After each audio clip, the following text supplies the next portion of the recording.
बिस्मिल्लाहिर्रहमानिर्रहीम। अस्सलाम वालेकुम स्टूडेंट्स। अच्छा, लास्ट हम लोगों ने आपको पता है क्वेश्चन एग्जाम्पल नंबर 11 सारी सॉल्व कर ली थी जिसमें हमने कहा था कि कौन सा ROL बेटर है। तो जब ROL बेटर हमने फाइंड करना होगा तो होल्डिंग कॉस्ट और स्टॉक आउट कॉस्ट कैलकुलेट करेंगे। होल्डिंग कॉस्ट तो पुराने वाले तरीके से आएगी, बल्कि नहीं, यहाँ पे थोड़ा सा होल्डिंग कॉस्ट का तरीका बदल गया था। यहाँ पे टोटल होल्डिंग कॉस्ट का फॉर्मूला क्या बन जाएगा, holding cost per unit per annum multiply by safety stock. और टोटल स्टॉक आउट कॉस्ट के लिए आपको पता हम प्रॉपर टेबल बनाते हैं, सही है। फिर एग्जाम्पल नंबर 12 आपको होमवर्क में दी जिसमें सेफ्टी स्टॉक गिवन था। अब कितना सेफ्टी स्टॉक रखे, 500 या 2000। तो सबसे पहले आपको सेफ्टी स्टॉक का फॉर्मूला लगाकर ROL फाइंड करना था। जब ROL फाइंड कर लेंगे तो स्टॉक आउट कॉस्ट वहां से आ जाएगी और होल्डिंग कॉस्ट तो आसान ही है इसकी, ठीक है। फिर एग्जाम्पल नंबर 13 आपको कहा था कि भाई सेफ्टी स्टॉक 1 दिन का रखना चाहिए या 3 दिन का। तो भाई डेज में हम मामला नहीं तय कर सकते, हमें ये देखना पड़ेगा कि हम कितने यूनिट्स रख सकते हैं। तो देखो 1 दिन के 100 यूनिट, तो 1 डे में 100 यूनिट आ गए और 3 डे में 300 यूनिट आ गए। ये वही वाला एग्जाम्पल नंबर 12 नहीं बन गई कि 300 यूनिट का सेफ्टी स्टॉक रखे या 100 यूनिट का सेफ्टी स्टॉक रखे। यहाँ तक कोई टेंशन नहीं। अच्छा, अब यहाँ से ऑनवर्ड एक सवाल कराता हूँ पास पेपर का, ठीक है। अच्छा, और उसके बाद ये 4 पास पेपर के सवाल, ये चारों के चारों आपके होमवर्क में जाएंगे। पहला वाला रॉबिन ऑटम 11 बहुत आसान है होमवर्क में। ऑर्चर्ड लिमिटेड थोड़ा सा ट्रिकी है, तो आप करना चाहें कर लें, नहीं तो ये मैं करवा दूंगा या मेरे हिस्से में छोड़ दें। नाइजीरिया लिमिटेड वाले में एनुअल डिमांड आपको बड़ी तंग करेगी, एनुअल डिमांड तंग करेगी। वहाँ पे एक ट्रिक होगा, वो ट्रिक क्या मैं क्वेश्चन डिस्कस करते वक्त बता दूंगा, या आप लोग करके आइएगा, थोड़ा सा परेशान हो जाएगा, फिर मैं बताऊंगा कि एनुअल डिमांड में क्या गड़बड़ थी। एनुअल डिमांड परेशान करेगा। खान लिमिटेड वाले क्वेश्चन को ज़्यादा प्रॉब्लम नहीं है, तो ये भी आपका होमवर्क में। तो पहला वाला होमवर्क हो गया, तीसरा वाला होमवर्क हो गया और चौथा वाला होमवर्क। अब मैं आपसे एक होमवर्क का क्वेश्चन डिस्कस करता हूँ, पास पेपर डिस्कस करता हूँ, ठीक है, इसी सेफ्टी स्टॉक से रिलेटेड, वो डेज में ज़रा बात आ रही होगी। अच्छा जी, पास पेपर का एक सवाल करते हैं।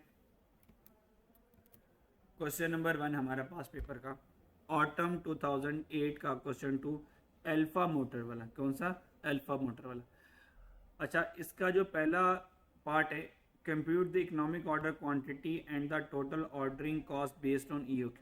EOQ की बेस के ऊपर, यानी कि जो EOQ की ऑर्डरिंग कॉस्ट होगी उसके ऊपर आप लोगों ने EOQ कैलकुलेट करना है। ये पार्ट ए तो आसान है बच्चों वाला है, ये तो कर लोगे।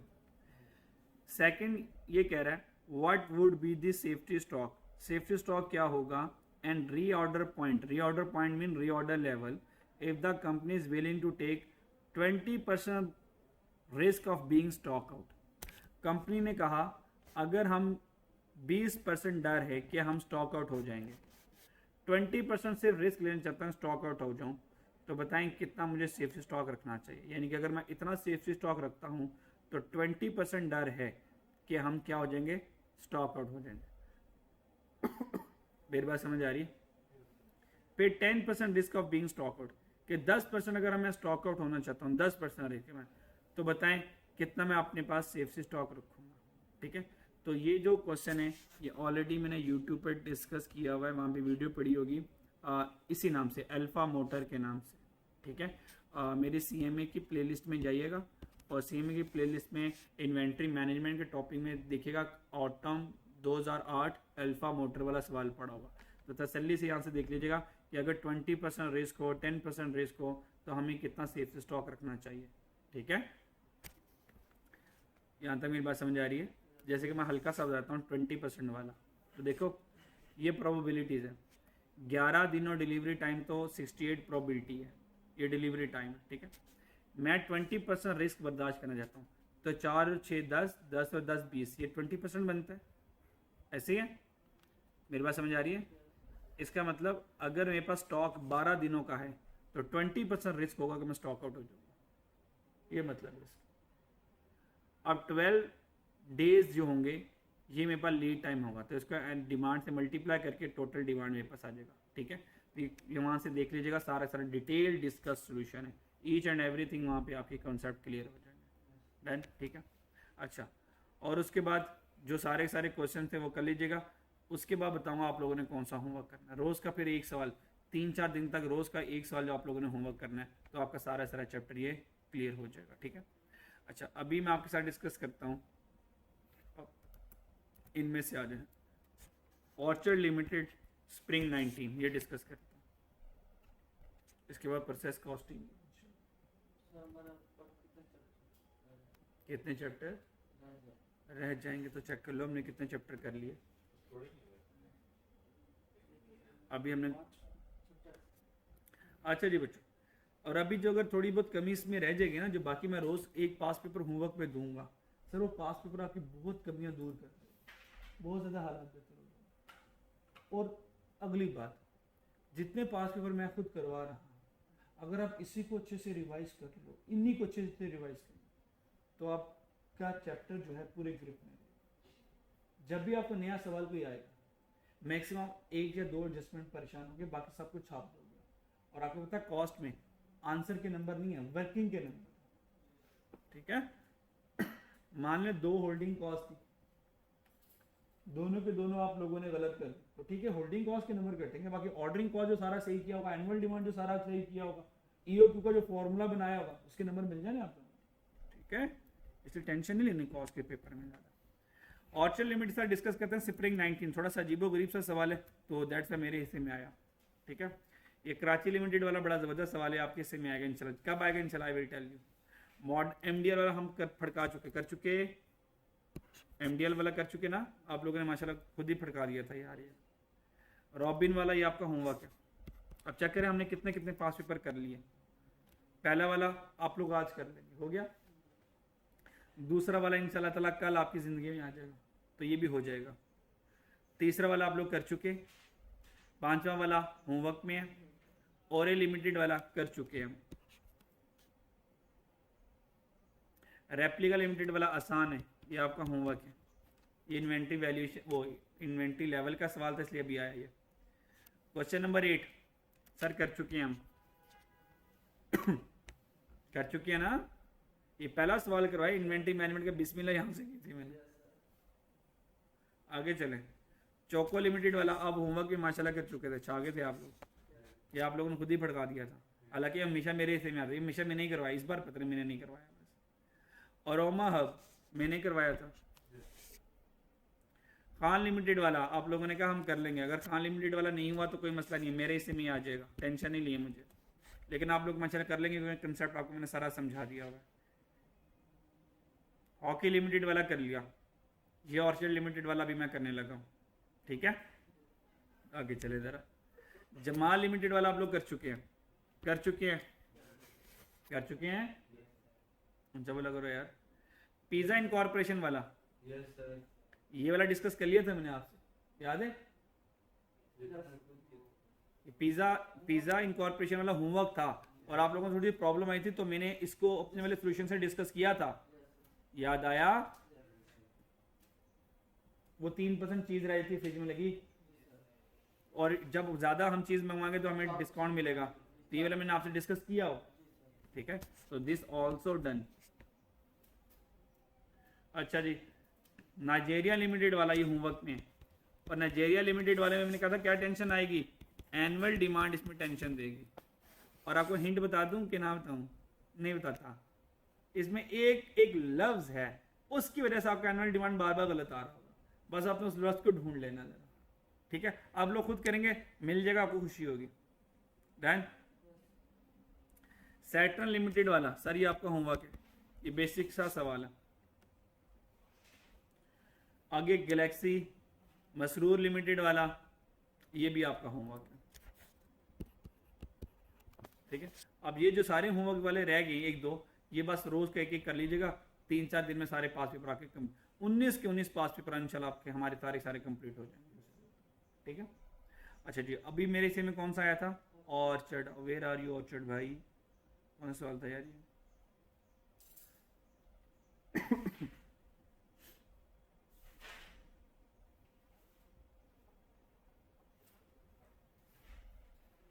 ये आ गया ऑर्चर्ड। स्प्रिंग 19 क्वेश्चन 4 और हमारा क्वेश्चन 14 है ऑर्चर लिमिटेड। जल्दी से रीडिंग कर लो एक मरतबा, फिर मैं इसको एक्सप्लेन करता हूँ और मैं इसको सॉल्व करता हूँ। ये सारा सवाल है मेरा जी। रीडिंग करें इसकी, शाबाश जी। बच्चों आप लोगों ने पढ़ लिया, चलो जी अब मैं इसको समझाता हूँ, ठीक है नहीं। अच्छा जी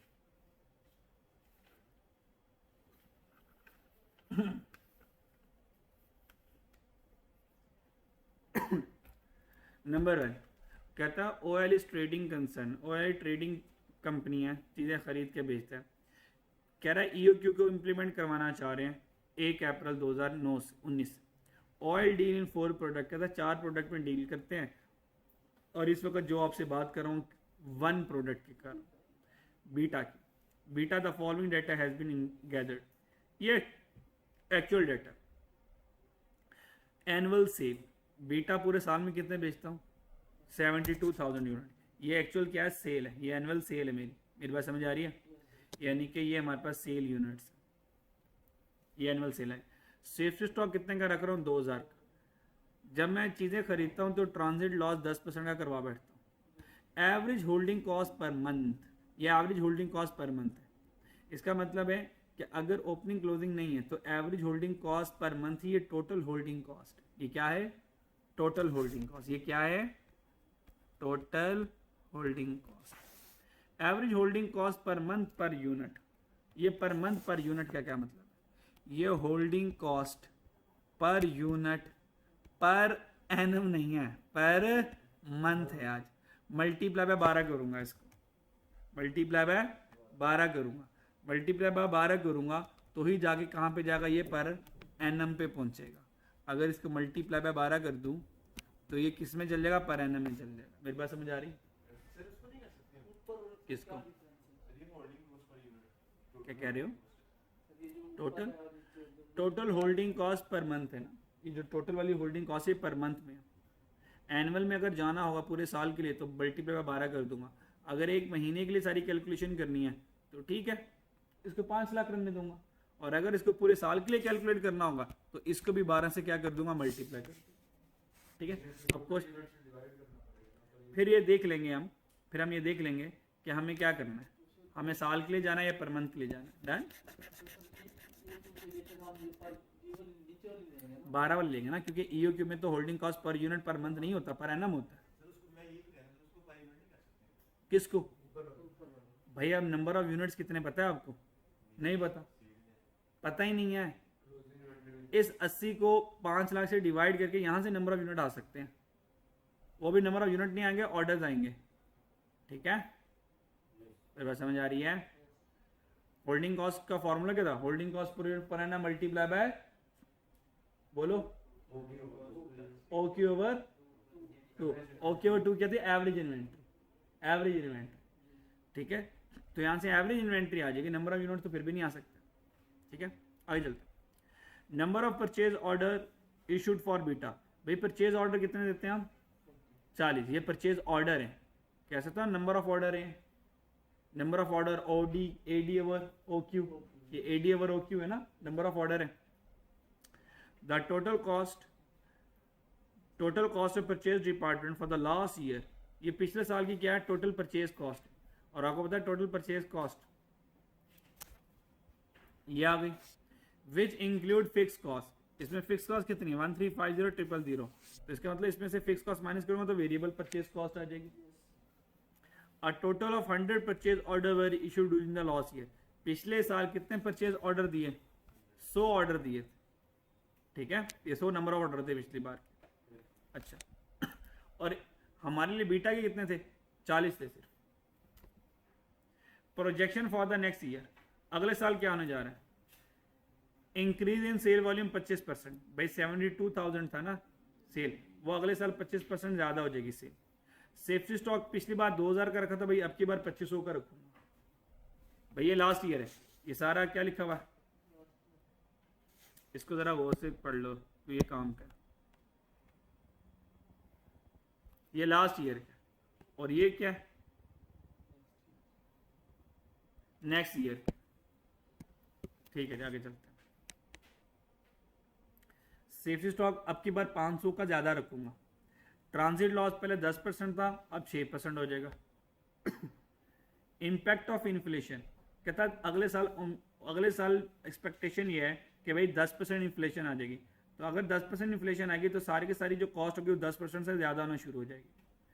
closing inventory excluding safety stock कहता है क्लोजिंग इन्वेंट्री सेफ्टी स्टॉक को निकाल के varies in line with the sale volume, कहता है वो सेल वॉल्यूम के साथ वेरी करती है। देन हमारे पूरे सवाल में कहीं ओपनिंग स्टॉक नहीं था, इस क्लोजिंग इन्वेंट्री ने आगे सारा काम खराब कर दिया। अगर काश ये क्लोजिंग इन्वेंट्री वाली लाइन ना लिखी होती तो ये जो मेरी एनुअल सेल थी यही मेरी एनुअल डिमांड थी। और अगर ये लाइन ना लिखा होता तो इस सवाल खत्म हो जाता, बहुत आसान सवाल बन जाता। इस सवाल ने सारा का सारा बेड़ागर कर दिया, इस क्लोजिंग ने बेड़ागर किया। तो अब किसके इस क्लोजिंग, मेरे ख्याल में इस क्लोजिंग के तो कम से कम भी 7 में से 3 नंबर तो इसी के होने हैं। फिर सही हाल है, क्योंकि अगर ये क्लोजिंग लाइन ना लिखी होती तो मेरी जिंदगी आसान थी। ये देखो होल्डिंग कॉस्ट पर यूनिट भी मिल गया, नंबर ऑफ ऑर्डर भी मिल गए, एनुअल डिमांड भी मिल गया। तो उसने कहा ईओक्यू बताओ, तो ईओक्यू मैंने उसको बता देना था। कैलकुलेट ईओक्यू फॉर बीटा, तो ईओक्यू आ गया। ईओक्यू के लिए क्या कह रहा था, एनुअल डिमांड। अगर ये लाइन ना होती तो एनुअल डिमांड 72,000 हो जाता। Holding cost per unit per annum ये 80 × 12 हो जाता। और number of purchase order cost है, यहां से मैं टोटल ऑर्डरिंग कॉस्ट कैलकुलेट कर लेता, टोटल ऑर्डरिंग कॉस्ट कैलकुलेट कर लेता, sorry ordering cost per unit, ordering cost per order, ठीक है। तो ordering cost per order calculate कर लेता, ठीक है जी। अब चलते हैं सारी कहानी कैलकुलेट करते हैं। अच्छा जी, ऑर्चर्ड लिमिटेड आ जाएगा। तो क्वेश्चन को स्टार्ट कैसे करना है बताता हूँ। रिक्वायरमेंट पढ़ लें क्या है मेरी, ईओक्यू। तो सबसे पहले फिर ईओक्यू का फॉर्मूला लिखना चाहिए मुझे, ताकि मैं चीज़ें पूरी कर सकूं।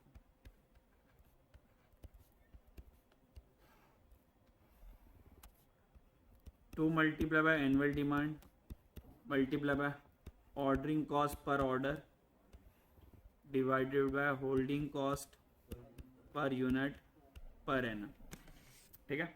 अच्छा, जो जो चीज़ें आसानी से मिल सकती हैं वो तो कम से कम लिख के नंबर तो कुछ ना कुछ कैप्चर करूँ ना। 2 लिखने के तो नंबर मिल गए, सही है। एनुअल डिमांड का पता कोई नहीं है। एनुअल डिमांड क्यों नहीं पता, क्योंकि इस क्लोजिंग ने आके बेड़ागर कर दिया, ठीक है। जो एनुअल डिमांड होती है याद रखिए वो आपकी क्या होती है बच्चों, परचेजेज होती है। तो सीन कुछ ये होता है, opening stock plus purchases minus closing stock is equal to unit sold, ऐसे होता है। तो आज मुझे परचेजेस चाहिए, ओपनिंग स्टॉक सवाल में नहीं है, ये मुझे परचेजेस चाहिए। तो परचेजेस कैसे आएगा, सेल में क्लोजिंग स्टॉक ऐड कर दूं, सेल में क्लोजिंग स्टॉक ऐड कर दूंगा। तो जो परचेज होगी यही मेरी एनुअल डिमांड होगी। और ये भाई सब कैसे आएंगे, अगर मैं सेल में ऐड कर दूं क्या, क्लोजिंग स्टॉक। डन, तो इसकी तलाश में मुझे मिलना। डन। अच्छा, holding cost per unit per annum तो मिल सकता है। 80 मल्टीप्लाई बाय 12 करो, आंसर क्या आता है। 80 मल्टीप्लाई बाय 12 करो तो आंसर क्या आता है, कितना, 960।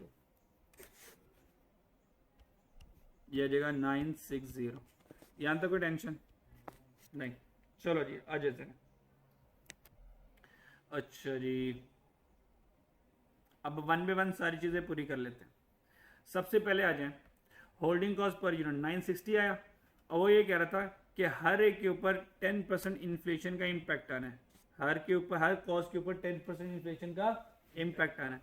तो होल्डिंग कॉस्ट कितने, 960। तो यहाँ पर क्या लिखूंगा, 960 नहीं लिखूंगा, यानी कि 1.1 कर दूंगा, ये मेरे पास होल्डिंग कॉस्ट आएगी, ठीक है, क्लियर।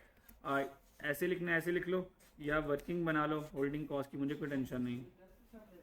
हाँ, और 10% नहीं लेना, 10% ऐड करना उसका, तो 110% बन जाएगा। तो 110% 1.1 होता है। वो मुश्किल रास्ता ना, बड़े हो जाओ, 1.1 करो डायरेक्ट ना, ठीक है, जिस तरह आसान लगता है उस तरह कर लो, ये भी सही है। बेशक 4 घंटे लग जाए, कोई मसला नहीं। ओए शॉर्टकट सीखने हैं, टाइम बचाना है, जिस तरह आसान है उस तरह कर रहे हैं।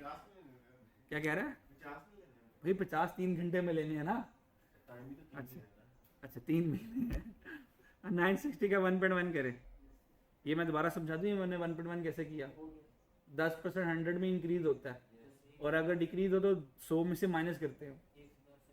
हाँ कितना आंसर आया? 1056। ये 1056 के कुछ मुझे आधे नंबर तो मिल गए होंगे। ठीक है, अब 2 चीज़ें मेरी ज़िंदगी में रह गई। एक रह गई एनुअल डिमांड रह गई, और एक मेरे पास क्या रह गई? Ordering cost. तो ऑर्डरिंग कॉस्ट भी मुझे लग रहा है आसान सी है, तो ज़रा ऑर्डरिंग कॉस्ट को भी हम फाइंड कर लेते हैं। अच्छा जी, तो सबसे पहले हमने क्या किया? Holding cost per unit per annum. अगर मैं वर्किंग के साथ चलता तो इसकी वर्किंग 1 बना लेता। ठीक है, तो होल्डिंग कॉस्ट कितनी थी? 80 थी। 80 को मल्टीप्लाई किया 1/2 से, ये पहुंच गया एनुअल से। 10% इसमें इन्फ्लेशन आई थी, तो 1.10 से इसको मल्टीप्लाई किया तो होल्डिंग कॉस्ट बन गई 1056। ये 1056 मैंने यहाँ पे लिख लिया। ये मेरी बात समझ लगी? अच्छा आगे चलें, अब एक वर्किंग 2 बना लेते हैं। वर्किंग 2, वर्किंग 2 किसकी है? Ordering cost per order. Ordering cost per order बनानी, ये वर्किंग 2 हम कर लेते हैं। ठीक है, और पीछे फिर एनुअल डिमांड कलर रह जाएगा, फिर उस एनुअल डिमांड को हम तसल्ली से फाइंड कर लेंगे। ऑर्डरिंग कॉस्ट पर ऑर्डर पर आ जाए। मुझे बताएं इन्वेंट्री मैनेजमेंट में ये सारा का सारा जो चैप्टर है डिसीजन मेकिंग का है, ऐसे है। और याद रखिएगा डिसीजन मेकिंग में फिक्स कॉस्ट का कोई काम नहीं होता। हमने कौन सी कॉस्ट लेनी होती है? वेरिएबल कॉस्ट लेनी होती है। यहाँ तो कोई टेंशन? कोई टेंशन। चलो ज़रा सवाल में चलते हैं। अच्छा जी, ऑर्डरिंग कॉस्ट पर ऑर्डर चाहिए, ऑर्डरिंग कॉस्ट पर ऑर्डर चाहिए। अच्छा, अब यहां पर आएंगे हमारे पास the total cost of purchase department. आपको पता है परचेज डिपार्टमेंट से मुझे मेरी ऑर्डरिंग कॉस्ट मिलेगी। ऐसे ही प्रोक्यूरमेंट डिपार्टमेंट परचेज डिपार्टमेंट से ऑर्डरिंग कॉस्ट मिलेगी ना? हाँ या ना? कि नहीं समझ आ रही समझ? अच्छा, इसके अलावा तो परचेज ऑर्डरिंग कॉस्ट की कहानी कहीं और भी लिखी भी नहीं है। टोटल परचेज डिपार्टमेंट, भाई टोटल परचेज डिपार्टमेंट की कॉस्ट कितनी है? 45 लाख। इसमें विच इंक्लूडेड, इसमें शामिल है फिक्स कॉस्ट 1350000। भाई इसमें से ये निकालो वेरिएबल कॉस्ट क्या आती है? वेरिएबल कॉस्ट क्या आती है? अच्छा जी, ये हमारे पास आ गई total purchase, total ordering cost. ये क्या है? Total ordering cost. ये जो टोटल ऑर्डरिंग कॉस्ट है ना, ये आई हमने लेनी है वेरिएबल वाली। तो अच्छा नाम इसका ये है टोटल ऑर्डरिंग कॉस्ट, ब्रैकेट में लिख लो वेरिएबल वाली। ठीक है, अच्छा जी, ये वेरिएबल वाली कैसी है total ordering cost? Total cost कितनी थी? 45 लाख। तो क्या किया? 45 लाख में से माइनस करते फिक्स कितना है? 1350000। बताएं आंसर कितना आया? 3150000। ये मेरे पास है टोटल ऑर्डरिंग कॉस्ट। क्या है? टोटल, इसका नाम क्या है? Total ordering cost. क्या मुझे ये चाहिए? नहीं, मुझे तो ऑर्डरिंग कॉस्ट पर ऑर्डर चाहिए। तो फॉर्मूला क्या? ऑर्डरिंग कॉस्ट पर ऑर्डर कैसे आएगा? कोई बता सकता है? किसको किससे डिवाइड करूंगा? क्या यार, क्या कहने आप, अच्छा आ गए यार, दिल खुश हो गया। फॉर्मूला ये होता है ना, total ordering cost multiply by ordering cost per order multiply AD over Q, है ना? एडी ओवर ओ क्यू, यही होता है। और आपको होता है एडी ओवर ओ क्यू तो नंबर ऑफ ऑर्डर होते हैं। ठीक है, अगर एडी ओवर ओ क्यू वो लिख लेंगे, नहीं तो नंबर ऑफ ऑर्डर लिख लेंगे। तो अगर मुझे ऑर्डरिंग कॉस्ट पर ऑर्डर चाहिए तो कह सकता हूं कि ऑर्डरिंग कॉस्ट पर ऑर्डर आएगा जब टोटल ऑर्डरिंग कॉस्ट को डिवाइड कर दूं नंबर ऑफ ऑर्डर से। ठीक है, या एडी ओवर ओ क्यू से, जो मर्जी कर लो। ये टोटल ऑर्डरिंग कॉस्ट मेरे पास पड़ी है 3150000। मेरी बात समझ आ रही है? कितने? नंबर ऑफ ऑर्डर 40 है, पता चल गया आपको। तो मैं क्या करूंगा 3150000 को डिवाइड कर दूंगा नंबर ऑफ ऑर्डर से। How many number of order, number of purchase order issue for beta 40, number of order कितने 40 है, ऐसे ही है? नहीं बच्चों नहीं, हाँ। अब बच्चों यहां पर ना एक कंफ्यूजन आनी है, वो कंफ्यूजन ये आनी है कि सर हम तो सारी कैलकुलेशन बीटा के लिए कर रहे हैं और बीटा के तो नंबर ऑफ ऑर्डर 40 है, तो सर इसको तो 40 से डिवाइड करना चाहिए। किधर गया, इसको तो 40 से डिवाइड करना चाहिए। बच्चों अगर ये 40 से डिवाइड करेंगे तो जो ऊपर ये 3150 कॉस्ट है, ये 40 ऑर्डर की कॉस्ट नहीं है बच्चों, ये तो 100 ऑर्डर की कॉस्ट है। तो जिस ऑर्डर की कॉस्ट वही ऑर्डर डिवाइड होंगे, सही है? तो मुझे तलाश किसकी है, ऑर्डरिंग कॉस्ट पर ऑर्डर, एक ऑर्डर की कॉस्ट क्या है, तो टोटल ऑर्डरिंग कॉस्ट आ गई, उसको डिवाइड कर दूंगा number of order. Sir number of order कितने हैं, 100 ऑर्डर है, तो क्या करूंगा, अभी आंसर नहीं मुझे बताना प्लीज, एक गड़बड़ है यहाँ पे, आंसर नहीं बताना जज्बात में आके। आप क्या करोगे 100 से डिवाइड करके अल्लाह हाफिज कह दोगे, ऐसे ही करोगे। हाँ अब एक बात भूल जाओगे सर, वो इन्फ्लेशन वाली, impact of inflation on all cost. All cost का मतलब जब जो कॉस्ट कैलकुलेट करोगे, भाई होल्डिंग कॉस्ट भी तो कॉस्ट है ना, ये देखो इन्फ्लेशन। सर ऑर्डरिंग कॉस्ट भी तो कॉस्ट है ना, सर इसमें भी तो इन्फ्लेशन ले आओ, अब आंसर सही आएगा। बताओ आंसर क्या था,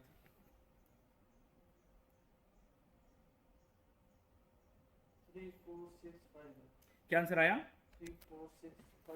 34650, 34650, ये ऑर्डरिंग कॉस्ट आ गई एक ऑर्डर की। मुझे पर order, this is the ordering cost per order, एक ऑर्डर की ऑर्डरिंग कॉस्ट। सर मुझे इसी की तलाश थी ना, ordering cost per order.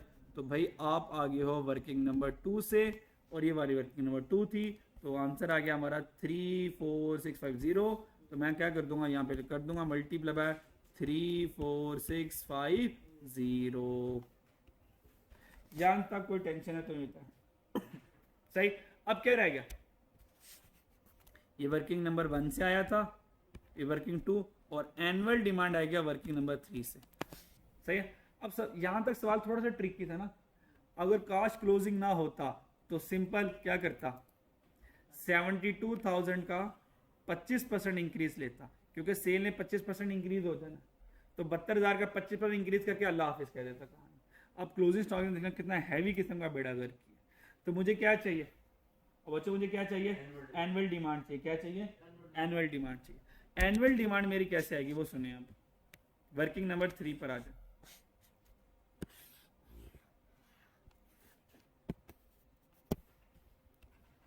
Working number 3 annual demand, और एनुअल डिमांड में हमने चीज़ें क्या करनी होती है, परचेज करनी होती है। ट्रेडिंग बिजनेस है ना, तो जो परचेजेस होंगी वे मेरी एनुअल डिमांड होगी।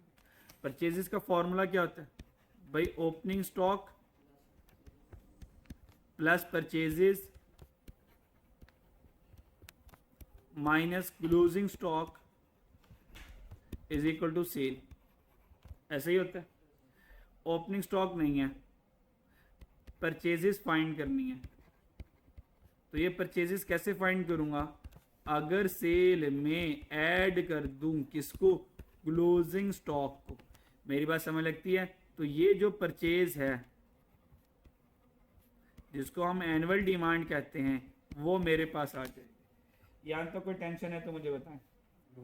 सबसे पहले सेल फाइंड कर सकता हूँ, सेल कितनी मेरे पास, 72,000 कितनी है जी, 72,000।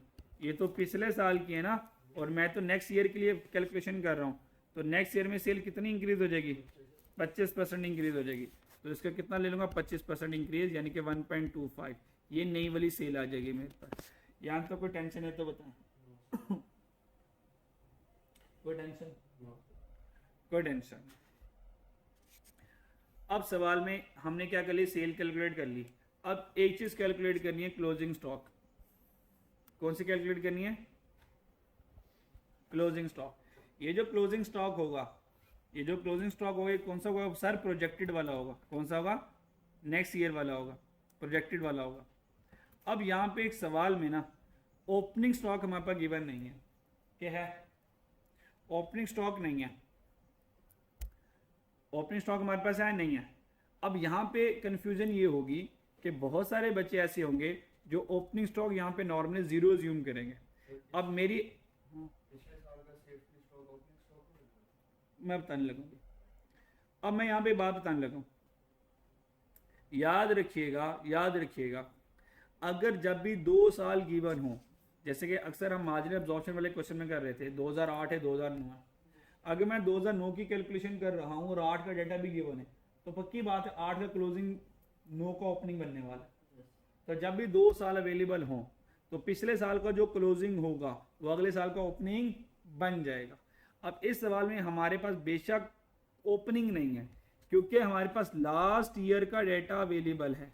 अगर लास्ट ईयर का डाटा अवेलेबल है तो भाई ओपनिंग स्टॉक को मैं जीरो कर सकता नहीं हूं, ओपनिंग स्टॉक कुछ ना कुछ तो होगा और उसमें परचेज ऐड करूंगा। मेरी बात समझ आ रही है? और अब की बात जब हमारी फाइनल इक्वेशन बनेगी, ओपनिंग स्टॉक कुछ ना कुछ होगा तो भाई ओपनिंग स्टॉक यहां से क्या हो जाएगा, माइनस हो जाएगा। मेरी बात समझ आ रही है? हालांकि ओपनिंग स्टॉक सवाल में डायरेक्टली गिवन नहीं है, लेकिन क्योंकि पिछले साल का डाटा चला आ रहा है, अगर पिछले साल का डाटा चला आ रहा है तो ये इंडिकेशन है कि क्लोजिंग भी अवेलेबल होगा। ठीक है, अब वो क्लोजिंग क्या होगा वो हमने ढूंढना है। पहले पिछले साल का क्लोजिंग देखेंगे और वो अगले साल का क्या बन जाएगा हमारे लिए, ओपनिंग बन जाएगा। अब आ जाए, इसका मतलब सेल में क्लोजिंग स्टॉक ऐड करूंगा और ओपनिंग स्टॉक को क्या कर दूंगा, लेस कर दूंगा। ओपनिंग स्टॉक क्या हो जाएगा मेरा, माइनस हो जाएगा। सही है, अभी तक सिर्फ मैंने सेल लिखी है। अब मुझे करंट ईयर का क्लोजिंग चाहिए और ये पिछले साल का क्लोजिंग इस साल का ओपनिंग बन जाएगा। अब ओपनिंग स्टॉक क्या होगा वो ढूंढते हैं, आए जरा सवाल। यहां से लेके यहां तक, ये पार्ट 1 यहां से लेके यहां तक, इस पूरे टेबल की सारी वैल्यूज को पढ़ो जल्दी से। अब बच्चों यहां पे मुझे ढूंढना है लास्ट ईयर का क्लोजिंग ढूंढना है। मैंने पॉइंट 1 को गौर से पढ़ा, मुझे कहीं पर क्लोजिंग स्टॉक की इंफॉर्मेशन नहीं मिली। सही है, पहली बात यह है ओपनिंग स्टॉक मिल नहीं रहा, अज्यूम करके आगे निकल जाओ, खत्म कहानी, ढूंढने बैठना नहीं है, छोड़ देना, कोई टेंशन नहीं है। ज़्यादा आधा नंबर कट जाएगा, कटने दे, कोई टेंशन नहीं है। ठीक है, बज़ाहिर क्लोजिंग स्टॉक यहाँ पे छुपा हुआ है, फ्रंट पे नजर नहीं आ रहा, नहीं नजर आ रहा तो पक्की बात है कंपैरेटिव ईयर है तो सर क्लोजिंग स्टॉक को नजर आना चाहिए था। यहाँ पे जो क्लोजिंग स्टॉक है वो मुझे नजर आना चाहिए था, होना चाहिए था, क्योंकि लास्ट ईयर का डाटा दिया हुआ है। अगर लास्ट ईयर का डाटा दिया है तो क्लोजिंग स्टॉक मौजूद होना चाहिए, पर सर पहला पॉइंट पढ़ लिया, कहीं क्लोजिंग स्टॉक नजर नहीं आया। हमने कहा यार होना चाहिए, नजर नहीं आ रहा, क्या करे? तो सर कोई मसला नहीं है, ओपनिंग स्टॉक पर कोई भी वैल्यू ज्यूम करके सवाल को अजम्पशन में डाल के आगे निकल जाओ, अल्लाह हाफिज। एक नंबर कट जाएगा, कटने दो, खाए डन। अब वो क्लोजिंग स्टॉक छुपा कहां पर, वो मैं आपको बताता हूं। अब यहां पर आ वर्किंग नंबर, इस ओपनिंग स्टॉक की वर्किंग करने लगा हूं। 3 वर्किंग हो गई हैं, इसको वर्किंग नंबर 4 में ले जाते हैं। वर्किंग नंबर 4 ओपनिंग स्टॉक की वर्किंग करने लगे। अच्छा, ये सवाल को देखकर ना टेंशन नहीं लेनी। अगर ये सवाल आपको मुश्किल लगता है ना, इसका मतलब सारे बच्चों को 100% बच्चों को मुश्किल लगेगा, सबको मुश्किल लगेगा, क्योंकि सबकी तैयारी ना एक लेवल की तकरीबन होती है। ठीक है, अब चलते हैं आगे। अब मुझे ओपनिंग स्टॉक ढूंढना है। सर मैंने ओपनिंग स्टॉक को हर जगह ढूंढा पर ओपनिंग स्टॉक मेरी नजरों में नहीं आया। हमने कहा वर्किंग नंबर 4 ओपनिंग स्टॉक को ढूंढने के लिए चलते हैं। ये ओपनिंग स्टॉक की मेरी वर्किंग आ गई। कह सकता हूं ये जो ओपनिंग स्टॉक है आज का, ये ओपनिंग स्टॉक है आज का, करंट ईयर का या प्रोजेक्टेड ईयर का, ये बराबर होगा closing stock of last year की। कह सकता हूं मैं ये मैं कह सकता हूं, ये कह सकता हूं, ऐसे ही है ना, ऐसे ही बच्चों। अब ये पिछले साल का क्लोजिंग स्टॉक कैसे आएगा? ये जो पिछले साल का क्लोजिंग स्टॉक आएगा सर, ये इस वाले फॉर्मूले से आएगा। वो फॉर्मूला ये है, टोटल होल्डिंग कॉस्ट से आएगा। Total holding cost, total holding cost का फॉर्मूला क्या होता है? Holding cost per unit per annum multiply by average inventory. क्या है? Average inventory. एवरेज इन्वेंट्री कैसे होती है? OQ/2, और अगर सेफ्टी स्टॉक है तो इसमें सेफ्टी स्टॉक क्या हो जाएगा? ऐड हो जाएगा। सर इस वाले फॉर्मूले से आएगा। और ये वाला क्या चीज है? आप ये जो OQ/2 प्लस SS लिखा है, इसका नाम क्या होता है? हाँ, एवरेज इन्वेंट्री। ये एवरेज इन्वेंट्री यानी कि ये एवरेज स्टॉक है। तो हम यहां पर एक यहां पर assumption लेंगे, एवरेज स्टॉक तुम ही हमारे क्लोजिंग स्टॉक, तुम ही हमारे क्लोजिंग स्टॉक को जिसकी नजरें हम तुम्हें देख रही थी, ये क्लोजिंग स्टॉक यहां पे इस फॉर्मूले में छुपा हुआ है।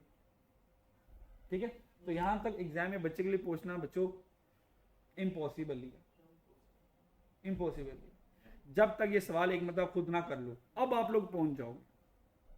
लेकिन अगर पहली बार ही आता तो सर नहीं पहुंच सकते। इसलिए अगर ऐसे कोई एडजस्टमेंट आ जाए, नहीं पहुंचा जा रहा, सोचो नहीं पहुंचा जा रहा, सर अजम्पशन लेके आगे निकलो, इतना टाइम नहीं है। अब आ जाओ जरा, टोटल होल्डिंग कॉस्ट कितनी थी मेरे पास last year average holding cost per month 5 lakh. तो ये 5 लाख आ गया, तो यहाँ पे क्या पुट कर दूंगा मैं? 5 लाख। तो यहाँ पे कितना आ जाएगा? 5 लाख आ जाएगा। Holding cost per unit per annum कितना है पास? 80 था ना, मल्टीप्लाई बाय यहां से निकला जाएगा क्लोजिंग स्टॉक। यहां से क्या निकला? Close stock. तो क्लोज स्टॉक कितना निकला गया मेरे पास? 6250। ये आ जाएगा क्लोजिंग स्टॉक 6250। ये क्लोजिंग स्टॉक निकला लास्ट ईयर का, जो कि हमारे लिए ओपनिंग स्टॉक बनेगा। तो सर ये ओपनिंग स्टॉक आ गया मेरे पास, माइनस कर दूंगा 6250, माइनस कर दूंगा 6250। अब ऐड क्या रह गया? क्लोजिंग स्टॉक हमारे करंट ईयर का, क्लोजिंग स्टॉक हमारे करंट ईयर का, इसको ले जाते हैं वर्किंग नंबर 5 में। ठीक है, वर्किंग नंबर 5, चलिए वर्किंग नंबर 5 आ गई।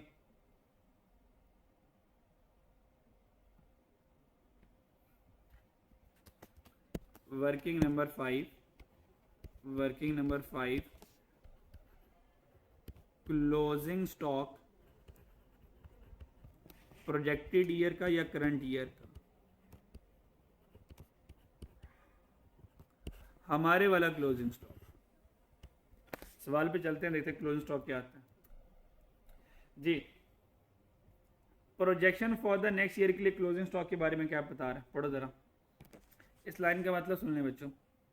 Closing inventory excluding safety stock कहता है कि क्लोजिंग इन्वेंट्री में से सेफ्टी स्टॉक निकाल दें। क्या कर दें? हाँ, क्लोजिंग इन्वेंट्री में से सेफ्टी स्टॉक निकाल दें तो वह सेल वॉल्यूम के साथ अलाइन हो जाती है।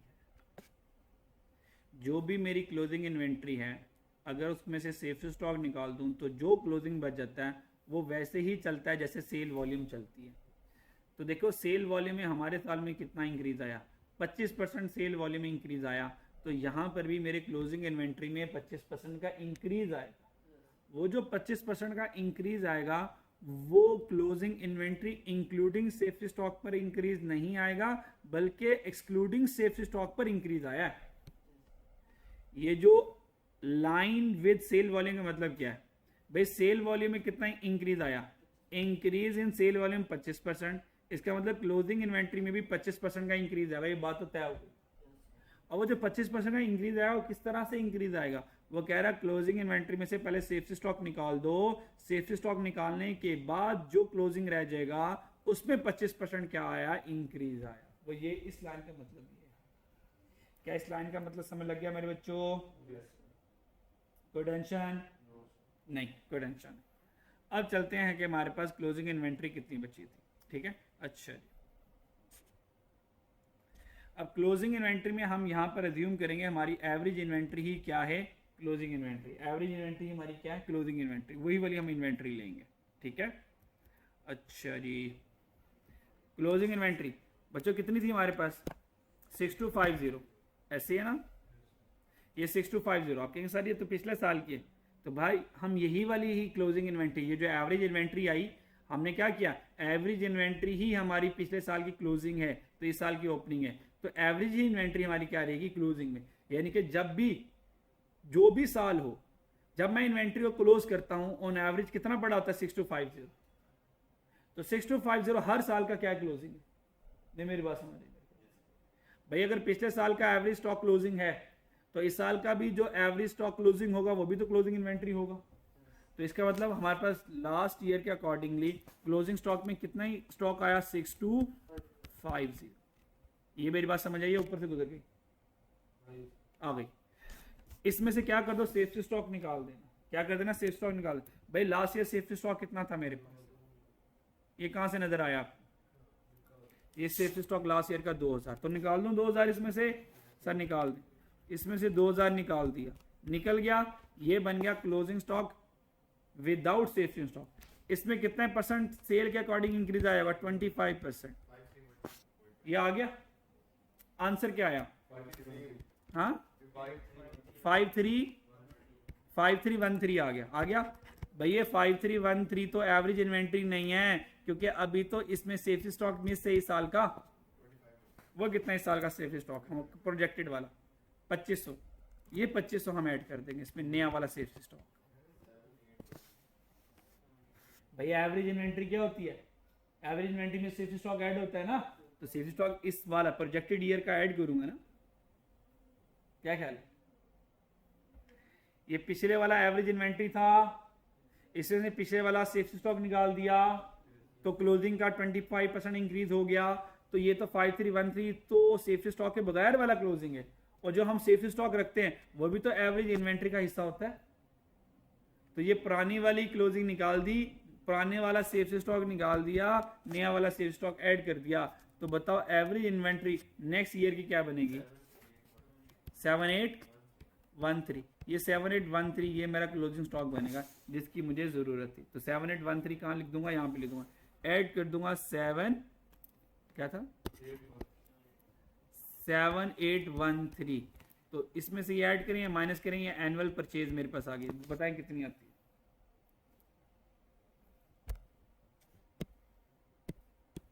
ये सवाल एक मतलब घर जाके दोबारा करना, एक मतलब समझ नहीं आता सवाल।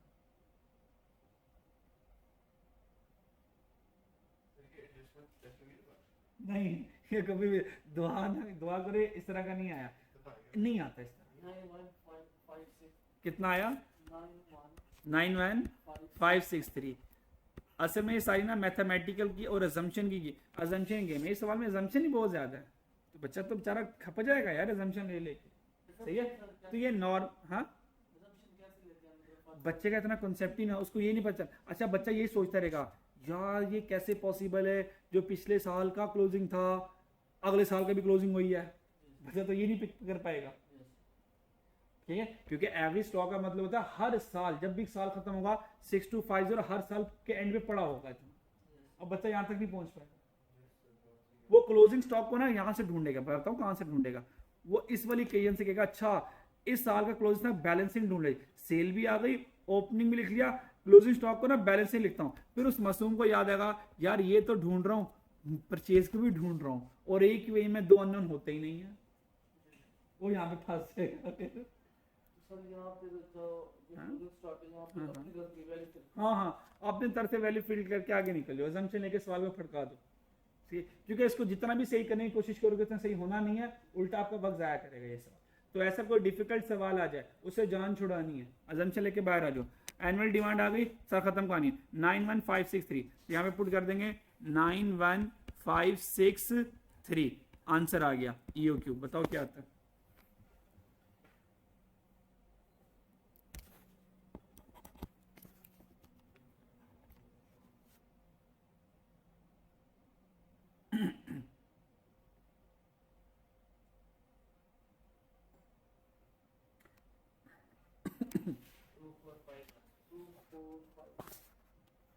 अच्छा बच्चों हमारे पास एनुअल डिमांड आ गई, सॉरी एनुअल डिमांड आ गई हमारे पास 91563।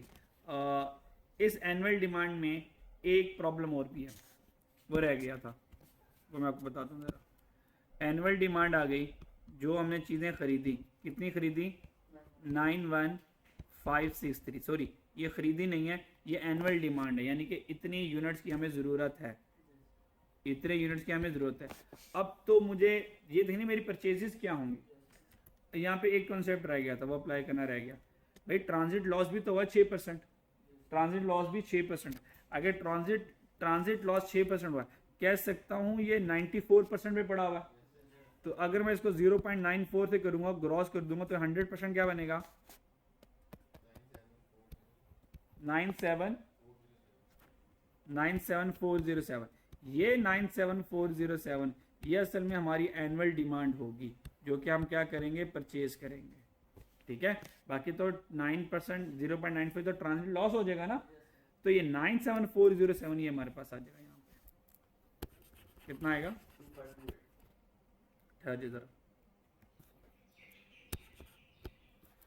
97407, और आंसर कितना आया EOQ का,